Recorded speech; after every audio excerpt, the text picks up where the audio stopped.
Hello viewers, welcome to this wonderful edition of God's Eye. In today's edition, we would be talking about Princess Anne's role in King Charles' new ascension to the British throne. First, take a second of your time and subscribe to our YouTube channel and turn on the notification bell for new updates. Station of the Cross. Princess Anne's key role in King Charles's new monarch. They were Elizabeth's first girlfriend and her only two children, born during the reign of her grandfather, George VI.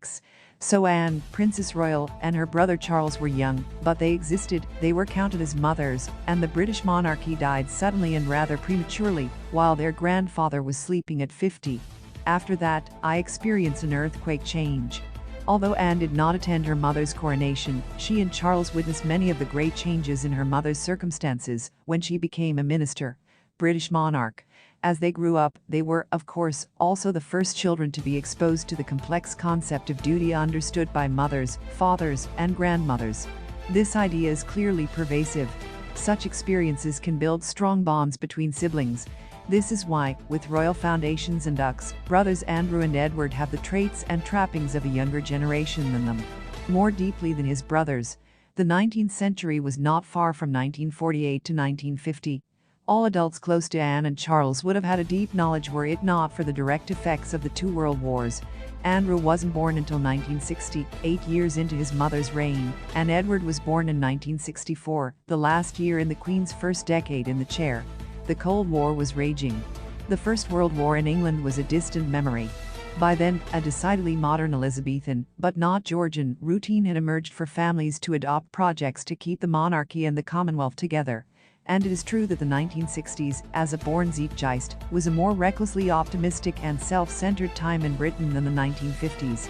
As the 1970s transition into the 1980s, you can certainly read more about Andrew's life these days.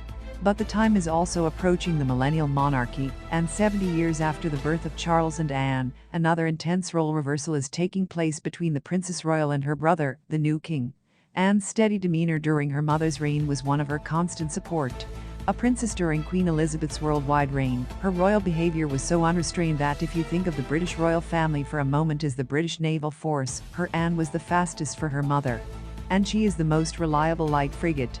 With Prince Charles bogged down in his divorce from Diana in the 90s and the difficulties created, she could stand in for the monarch of anyone.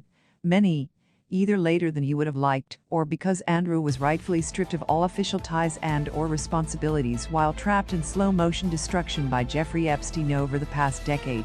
Although she divorced Captain Mark Phillips, Anne became a pillar of her mother's strength through all this.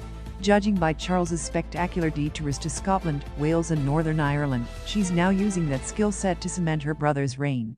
To understand what Anna would do and what she would be asked to do, one of her longtime plans when Charles III became de facto regent on his mother's side was to shrink the monarchy. It's helpful to think about what happened.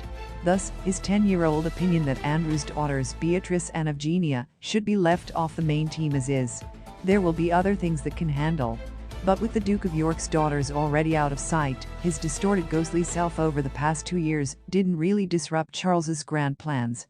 The only event that disrupted Charles's relentless pruning and meant more work for Anne was Harry's breakup with Meghan Markle 2 years ago. As time went on, it became clear from his own statements that Harry had some concerns about becoming the fifth ring of the monarchy, but Harry's previous support and deep military involvement have led to, aside from that, Charles has only created plans to extend Prince Harry's official duties when the time comes. The time has come. Harry's Achilles heel attack not only hit Anna, but also Edward and Sophie of Wessex. At least part of the chamber looked pretty cold. Basically, Queen Elizabeth had 3 solid heirs who shared Charles's work. Prince Charles has lost one of the key members of the next generation because there are only 2 people he gets along with.